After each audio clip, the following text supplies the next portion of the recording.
Alright guys, how's it going? Welcome back. Well, today on my way to work, I was overtaken by a Maserati GranTurismo. So when I got to work, I had a look on Autotrader to see what they're going for, and I couldn't believe how cheap they were. This thing looked awesome and sounded awesome, and you can pick them up for about 25 grand. So this got me thinking, what else could you buy for about £25,000? Anyway, I've gone down a little bit of a rabbit hole here, as you do, so I thought today we'd go car shopping together. I should say at this point, we're not actually going car shopping, we're just daydreaming. But it's one of my favourite hobbies. Right, let's get started.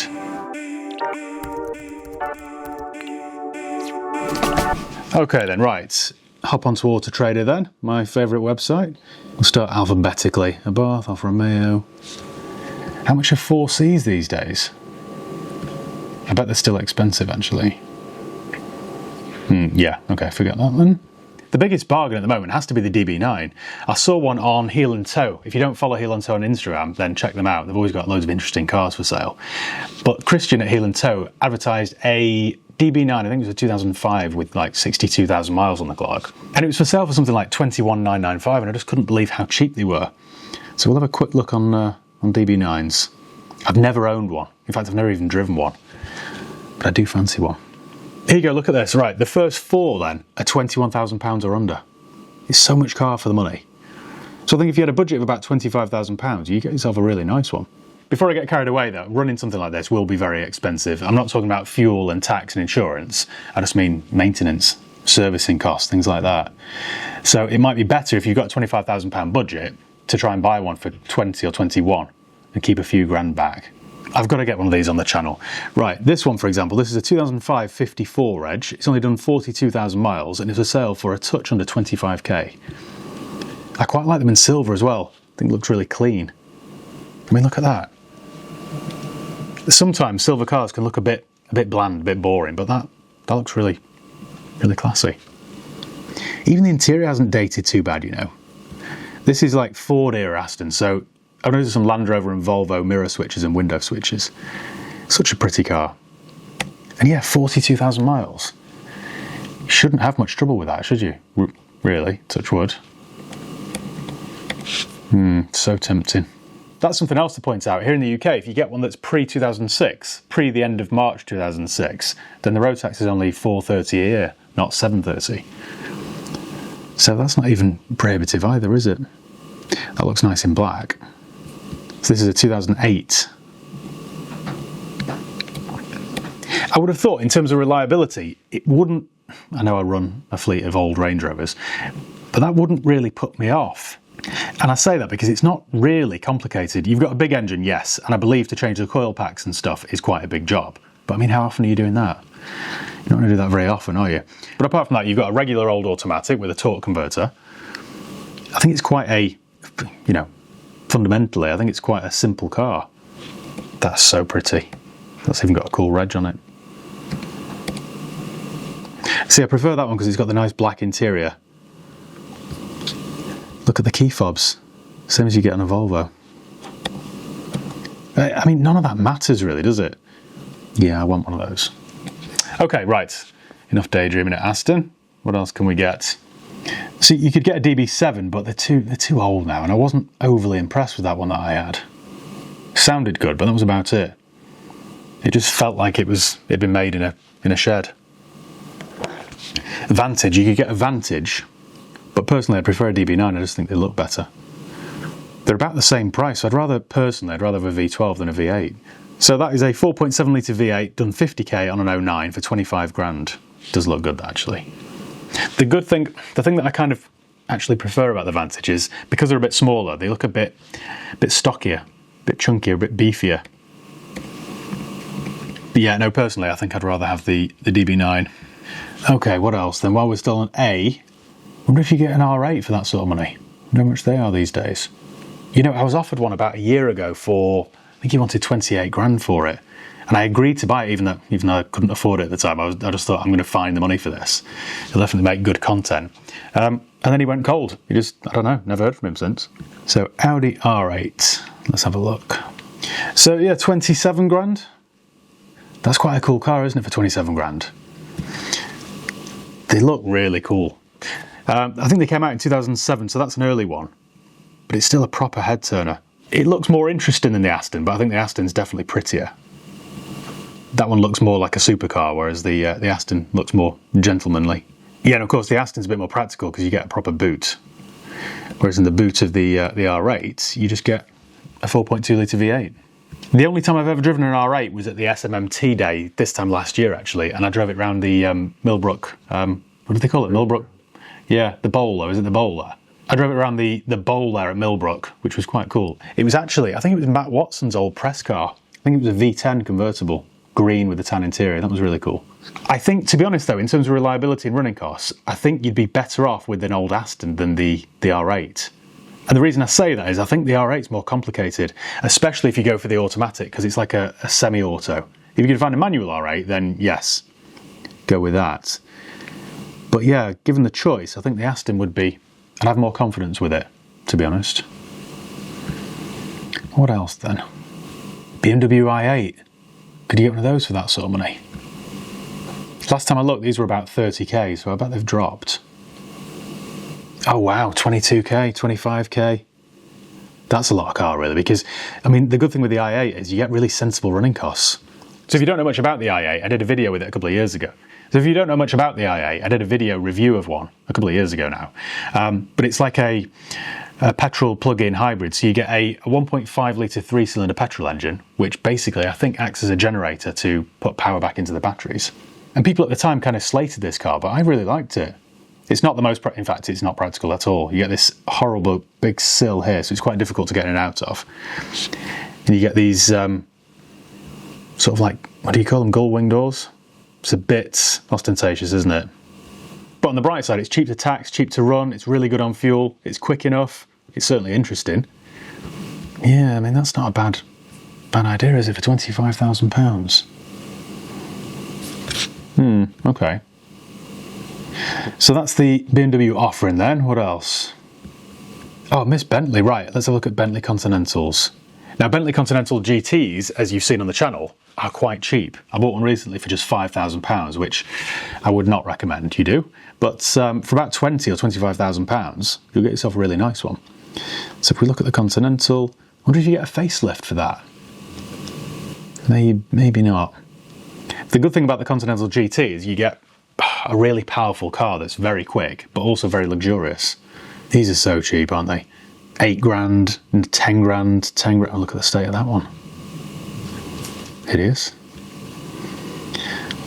I mean, that looks really nice. That's a 2004 for 11,995. That's crazy, isn't it?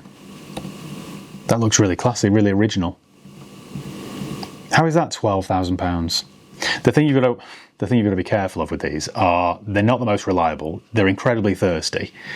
They're very complicated. They're expensive to repair, but that's why they're 12k. Now, from 2004 to 2008, they had an issue with the vac lines, and that can be, well, it's an engine out job to sort out. So something like this one, for example, on the overview it says vacuum lines done. So you just know straight away that's a £5,000 or £6,000 job, and at least for this at 12,995, you know it's been done. That would be my biggest concern really, buying one of these used. So if you're looking for one, make sure it's being done, or try and buy one from 2009 onwards, in which case you shouldn't have that issue. And also from 2008 onwards, you get a nicer steering wheel. The early ones are just straight out of a Touareg, and they're a bit... It's probably only you and I that would pick up on things like that, to be fair, but still, it's worth pointing out. Oh, there you go. Right, so... That's ridiculous. 2011 facelift Continental GT with 67,000 miles on the clock. You can tell it's a facelift because it's got the LED lights and a slightly different grille, slightly different rear lights, for 23,995. That's unbelievable. You even get the nice interior as well. Steve, come and see that. Come on, look. That's so cool, isn't it? They look so much better than ours. I don't know. With the new lights and the new grille. It is nice. 24 grand. But that or a DB9. I prefer DB9. Yeah, the DB9's prettier. 5 grand. But that's newer by like 5 years. Yeah. So you'd have Bluetooth. I wouldn't worry about that. I can put Bluetooth and anything. Right. Okay, so for £25,000, we've established that you can get a facelift Continental GT, which I just think is crazy. I didn't realise they were so cheap. I mean, here, look, And I know this is 28.5. We're already increasing our magical invisible budget, aren't we? But for 28.5, you can get the 4-litre GT, which is arguably the better car. I've never driven the 4-litre GT, so I don't know why I say that, but from what I've read and seen, I think that's the better option. Anyway, right, enough daydreaming then. Let's work our way through the alphabet. Cadillac, Caterham, Chevrolet, Chrysler, Citroen. You won't get any sort of Ferrari for that sort of money, will you? I don't think. I don't know much about Ferraris, but you're going to get you'll end up with an MR2 with a kit, won't you, I think? Ford Genesis, no. Honda NSX, they're too expensive. Right, let's look at Jags. Okay, now I love the XK. I had an XKR 2010, I think it was, a couple of years ago, and I loved that. And I will buy another one of these days. What I'll look for though in future is a facelift. So they facelifted them from 2012 onwards. Well, 2012 to 2014 or 15. Then they axed it completely. But you get a 5-litre supercharged V8 with 510 horsepower, rear-wheel drive, a really nice interior. You get Bluetooth, DAB, heated seats, heated steering wheel, cooled seats. They look awesome. They look almost as good as a DB9. They sound wicked. And you'll get one for 20k. This is the trouble though, because I'm already spoilt for choice and we're only on J. Like, an Aston DB9, yes. A Bentley GT, yes. An i8, if you're trying to be sensible, yes. XKR, then let's have a look. Let's have a look from 2010 then. Oh, they're so cheap, these. So this is a 2010 done 120 for 10.5 grand. That's nuts, isn't it? Personally, I'd rather have the coupe as well. Now mine was a convertible, but I think the looks of the hardtop just looks better. You get an 8. Oh, do you get an 8-speed or is it a 6-speed? Anyway, it's either a 6 or an 8-speed ZF gearbox, which are really reliable. The engines generally, you've got to say generally because it's a JLR product. Generally, they're quite reliable. Early ones can suffer with dodgy timing chains, but I think that was ironed out. What I'm trying to find now is a nice facelift example. So, right, this one then. This is a facelift, 2012, done 66,000 miles for a touch under 20k. It's finished in Italian racing red. Oh, that's so pretty. It's annoying, is what it is. £20,000, you get all that.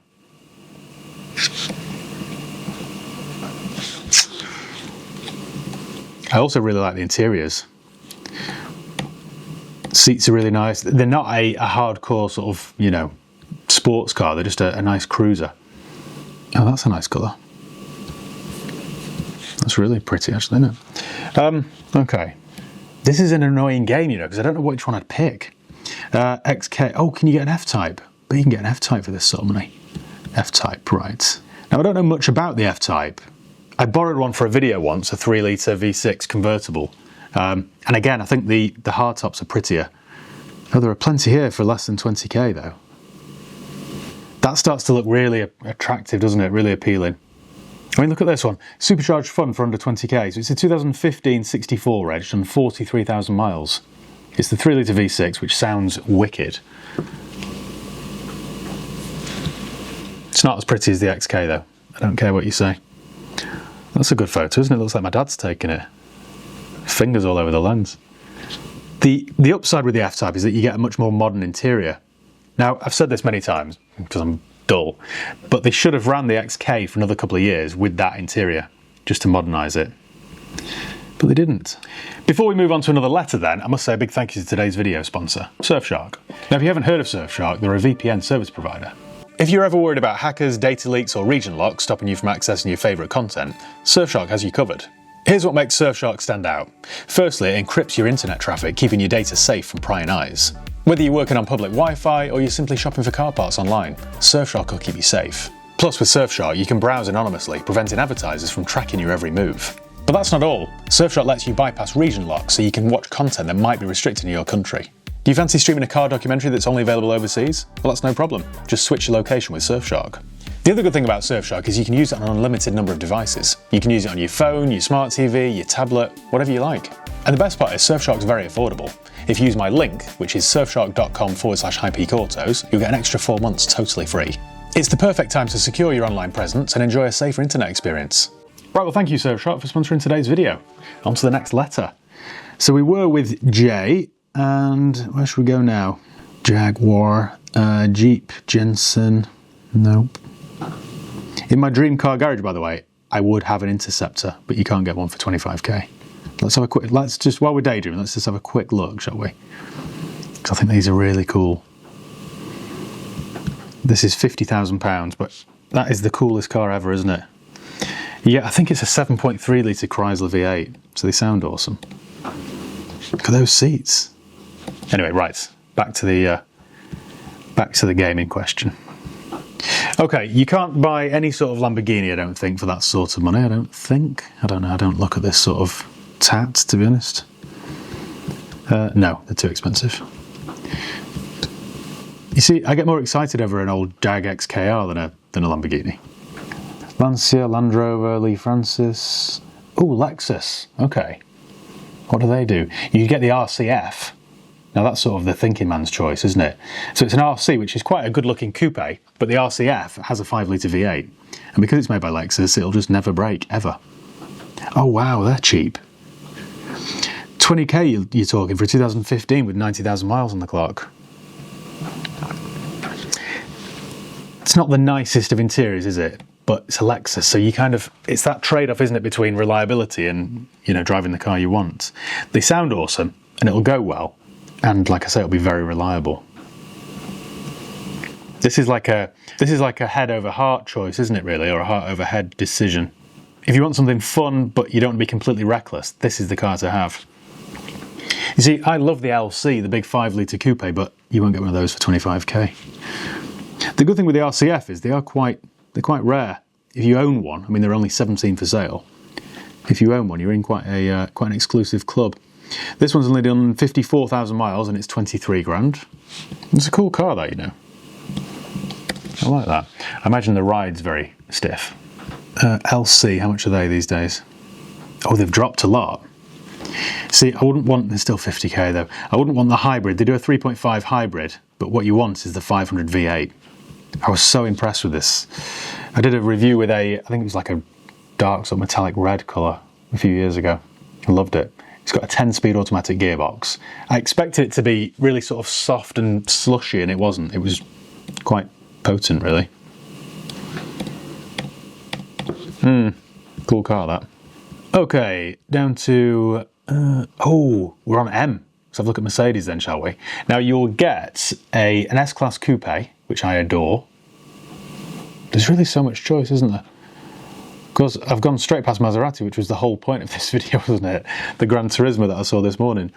Now, I'm not really a huge geek when it comes to Maserati stuff, but I think the GranTurismo is the coupe and the Gran Cabrio is the Cabrio. They're always very inventive with the names, aren't they? So they've got the Quattroporta, which is the 4-door, or the Gran Cabrio, which is the big convertible. GranTurismo then. See, these are only like 20k. Oh, they're even cheaper. 10 grand will buy you one. Did you know that, Steve? No, but we should buy one. We should. Are you looking at these on Autotrader? Yeah, I'm following. 9995 for a GranTurismo.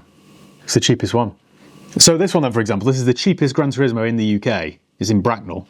It's a 2008. It's done 96,000 miles. It's black. Such a pretty car. It's got a 4.2 litre V8, which I think everyone always says this. I don't know how true it is, but I think it's a Ferrari engine.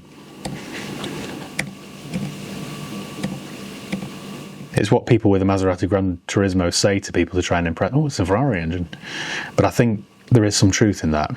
This isn't really my end of the market, so forgive my ignorance here. But I think you get a standard automatic gearbox, like with the torque converter, so it's not a silly twin clutch or got a sagging headliner there, but Jim the Trim could fix that for 500 quid. They did use Ferrari engines up to 2023. Oh, did they? I can't believe how cheap these were. So the one that I saw today, well, when I had a quick look on Autotrader, I saw one for like 22 grand, so I thought, wow, that's cheap. But I didn't realise you could buy them for half that. This is extremely tempting. Now, the early ones used a 4.2 litre V8. I think latterly they used a 4.7 V8. There you go. So this is a 2008 with a 4.7 V8. You know what? This is the sort of thing that I should just have myself instead of my own silly, like, expensive lease car. Of course, the downside to this is high running costs, high road tax. It'll cost you $730 a year to tax, but still, so much car for the money. Let's have a look at the Grand Cabrio then, if you would rather have some wind in your hair. Grand Cabrio, there we go. So 22k will get you a convertible version. This one's a 2011, it's done 40,000 miles. The prices in the UK, you know, are mental, aren't they? That, to anyone who didn't know, including me prior to this morning, that would look like a £50,000 car, in my opinion. That's so cool. Right. They also sound amazing. Well, the one this morning did anyway. Right, let's get out of Maserati then. What else do they do? Okay, right, let's come out of Maserati then and onto Mercedes-Benz. Now, where do we begin? CL, you could get a CL63, they're cool. They're seriously cool, actually. Let's have a quick look. Oh wow, they're cheap as well. I haven't seen these, I haven't looked at these for ages. But for 20 grand, you'll get a really nice low mileage example. That one's done 42,000 miles. Of course, it's the 6.2 litre AMG, so it's got the body kit on it as well, which looks really cool. A word of warning though, they are extremely complicated. The suspension's complex, everything's just way more difficult than you'd ideally want. But still, £20,000, such a bargain. So that's the CL. You could have the SL, of course. You could have an SL63, I bet, for that sort of money. SL63. Oh yeah, 21k, look at that. So that's a 2008.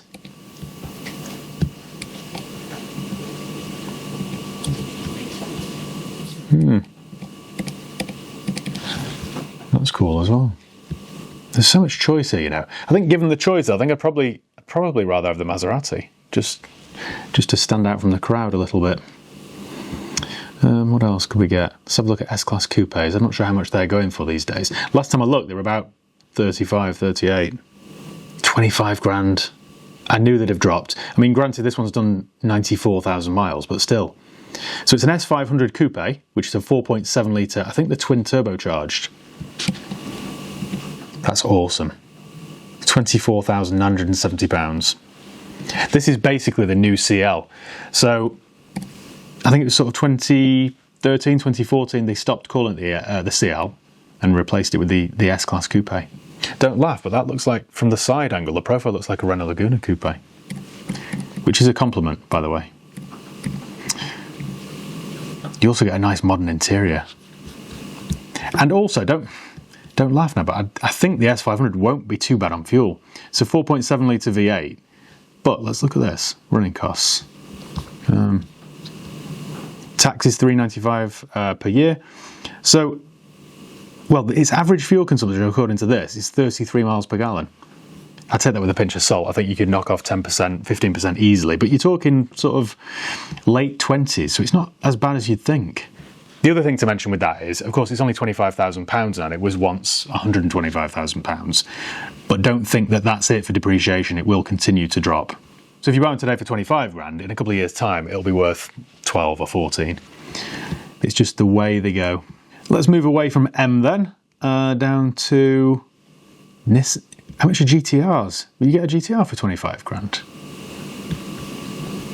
This is a car that I've never looked at. No, you won't. They're still 30, 35. I wouldn't have one either, to be honest. They're a bit geeky, aren't they? Says the man who's just rattled off random paint colours. Nissan Moda. I think I drove one of those at the SMMT day, didn't I, the Moda? Awful. It was awful, yeah. Who else then? I suppose the obvious one would be the Porsche 911, wouldn't it? It's just a bit of an obvious choice, isn't it? I quite like the 911, but I just don't think they represent great value. Everything on this list so far, I think, has been really attractive in terms of, price. But these, for 25k, you're going to get yourself like a 997, aren't you? Which won't have Bluetooth, it won't have anything. It'll have done 100,000 miles. You'll have to start walking everywhere with your jumper over your shoulders. Some days I really fancy one, and then other days I just think, no, you could do better. Forget that then. Do you know what I've gone right past? This isn't... I suppose it does qualify. The new Mustang, the right-hand drive Mustang, the V8. I bet you get those for 25k. It's not quite in the same sort of league, is it, as a Gran Turismo, but just bear with me. Let's just humour me for a bit. So we don't want the little 2.3, do we? We don't want the EcoBoost. We want the big 5-litre V8. That's what we want. These are all EcoBoost. Good value though, 20k. And I'm sure there's probably nothing wrong with the 2.3 EcoBoost either. I'd just rather have the rumble of the V8. Okay, so there's one here in Congleton. It's a 5-litre GT V8. It's convertible. It's done 38,000 miles, 2016, for 22,995. It's a manual. It's got really nice interior as well, actually. That's a cool car, you know. Granted, the build quality will be atrocious. In fact, if it's anything like the one I rented last year in California, I was borderline appalled. God, it was terrible. Volkswagen. No, they don't do anything. TVR. No. I've gone past Lotus, and that's because I don't know anything about Lotus. Let's have a quick look while we're daydreaming. You see, I don't even know when I was a kid, the Elite was the one to have. Evora? Let's have a look. I don't know. I think some use a 3-litre Toyota engine, I think. Well, there's one here at 26 grand, which looks quite nice. It's 2010, it's done 42,000 miles, it's a 3.5. It does look cool, I just... No. No. That's not me, that at all. The new one, the Emira, is really good, but it's about 40, 50. Right. Emira? Okay, let's have a look at these.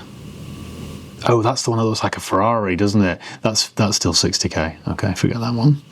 I think we've run out of letters, ladies and gents. Right, well, I think I need to try and summarise this, don't I? So let me try and pick my top 3.